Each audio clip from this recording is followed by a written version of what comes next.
Hi all, ಇದು ಸೋಮವಾರದ vlog ಆಗಿರುತ್ತೆ. ಇವತ್ತು ಬೆಳಿಗ್ಗೆ ಬೇಗನೆ ಎದ್ದಿದ್ದೀನಿ, ಯಾಕಂದರೆ ಮಹೇಶ್ ಅವರು ಸ್ವಲ್ಪ ಬೇಗ ಹೋಗಬೇಕಾಗಿತ್ತು ಅಂತ ರಾತ್ರಿನೇ ಹೇಳಿದರು. ಅವರು ಕೂಡ ಟಿಫನ್ ತೊಗೊಂಡು ಹೋಗೋದ್ರಿಂದ ಇವತ್ತು ಸಬ್ಬಕ್ಕಿ ಬಳಸ್ಕೊಂಡು ಬಸಾರ್ ಮಾಡ್ಕೊತಾ ಇದ್ದೀನಿ. ಇಲ್ಲಿ ಬೇಳೆ ಮತ್ತು ಸಬ್ಬಕ್ಕಿ ಸೊಪ್ಪನ್ನ ಬೇಯಿಸ್ಕೊತಾ ಇದ್ದೀನಿ. ಇನ್ನೊಂದು ಕಡೆ ಬೇಬಿಕಾರ್ನ್ ಸಿಪ್ಪೆ ಸುಲಿದು ಇದನ್ನು ಬೇಯಿಸ್ಕೊತಾ ಇದ್ದೀನಿ. ಇವತ್ತೊಂದು ಹೈ ಪ್ರೋಟೀನ್ ಸಲಾಡ್ ಮಾಡ್ಕೊಳ್ತಾ ಇದ್ದೀನಿ. ಚಟ್ನಿ ರುಬ್ಕೊಳ್ಳೋಕ್ಕೆ ಬೇಕಾಗಿರೋವಂಥ ಸಾಮಗ್ರಿಗಳನ್ನ ತೊಗೊಂಡಿದ್ದೀನಿ. ಇಲ್ಲಿ 3 ಮೆಣಸು ತೊಗೊಂಡಿದ್ದೀನಿ, 5 ರಿಂದ 6 ಒಣಮೆಣಸಿನ್ಕಾಯಿ, 2 ಈರುಳ್ಳಿ, 2 ಟೊಮೆಟೊ ತೊಗೊಂಡು ಸ್ವಲ್ಪ ಎಣ್ಣೆ ಹಾಕಿ ಫ್ರೈ ಮಾಡ್ಕೊಂಡಿದ್ದೀನಿ. ಮಿಕ್ಸಿ ಜಾರಿಗೆ 2 ಟೇಬಲ್ ಸ್ಪೂನ್ ಜೀರಿಗೆ, ಮೆಣಸಿನ್ಕಾಯಿ, ಮೆಣಸು, ಈರುಳ್ಳಿ, ಬೆಳ್ಳುಳ್ಳಿ, ಟೊಮೆಟೊ, ಹುಣಸೆಹಣ್ಣು ಮತ್ತು ಸ್ವಲ್ಪ ಕೊತ್ತಂಬರಿ ಹಾಕಿ ರುಬ್ಕೋತಾ ಇದ್ದೀನಿ. ಇದಕ್ಕೆ ಬೇಯಿಸಿದಂಥ ಬೇಳೆ ಮತ್ತು ಸೊಪ್ಪನ್ನು ಕೂಡ ಹಾಕ್ಕೊಂಡು ರುಬ್ಕೋತಾ ಇದ್ದೀನಿ. ಸಬ್ಬಕ್ಕಿ ಸೊಪ್ಪಿನ ಬಸಾಂಬರಿಗೆ ಮಸಾಲೆ ರೆಡಿಯಾಗಿದೆ.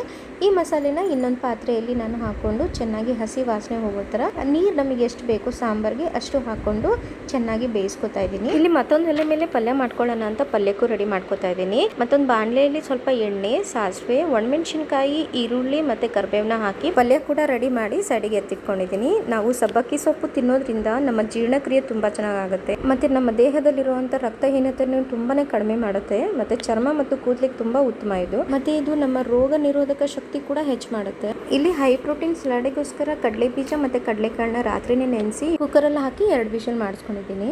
ಅದಾದ್ಮೇಲೆ ಸಾಂಬಾರು ಕೂಡ ಇಲ್ಲಿ ರೆಡಿ ಆಗಿದೆ. ಸಾಂಬಾರಿಗೆ ಒಗ್ಗರಣೆನೂ ಮಾಡ್ಕೊಂಡಾಗಿದ ನಂತರ ಮಹೇಶ್ ಅವರಿಗೆ ಕುಡಿಯೋಕ್ಕೆ ಮಜ್ಜಿಗೆನೂ ಮಾಡಿಕೊಟ್ಟು 1 ಲೀಟರ್ ನೀರು ಮತ್ತೆ ಮಜ್ಜಿಗೆ ಜೊತೆಗೆ ರಾತ್ರಿನೇ ನೆನೆಸಿಟ್ಕೊಂಡಿದ್ದಂಥ ಮೆಂತ್ಯ ಕಾಳನ್ನ ಯಾವಾಗಲೂ ಖಾಲಿ ಹೊಟ್ಟೆಯಲ್ಲಿ ತಗೋತೀನಿ ನಾನು. ಮೆಂತ್ಯ ಕಾಳು ತಿನ್ನೋದ್ರಿಂದ ನಮ್ಮ ಬಾಡಿಲಿರುವಂಥ ಶುಗರ್ ಲೆವೆಲ್ ತುಂಬಾನೇ ಕಂಟ್ರೋಲ್ ಆಗಿರುತ್ತೆ. ಮೆಂತ್ಯ ಕಾಳು ಯಾವಾಗಲೂ ಖಾಲಿ ಹೊಟ್ಟೆಯಲ್ಲಿ ತಿನ್ನೋದ್ರಿಂದ ನಮ್ಮ ಹಾರ್ಟ್ನು ಕೂಡ ಆರೋಗ್ಯವಾಗಿ ಇಡೋಕ್ಕೆ ಇದು ಹೆಲ್ಪ್ ಮಾಡುತ್ತೆ. ಇವತ್ತಿನ ಅಡುಗೆ ಬಗ್ಗೆ ನಿಮ್ಮ ಕಮೆಂಟ್ ಮೂಲಕ ನನಗೆ ಅನಿಸಿಕೆಗಳನ್ನ ತಿಳಿಸಿ. ನಿಮ್ದು 1 ಕಮೆಂಟು ನನಗೆ ತುಂಬಾನೇ ಮೋಟಿವೇಶನಲ್ ಇರುತ್ತೆ. ಇವ್ರದ್ದು ಟಿಫನ್ ರೆಡಿ ಆದ್ಮೇಲೆ ಇವರು ಕೆಲಸ ಕೊಟ್ಟರು. ಇನ್ನೊಂದು ವಿಡಿಯೋದಲ್ಲಿ ಸಿಗೋರ್ಗು ಬಾಯ್.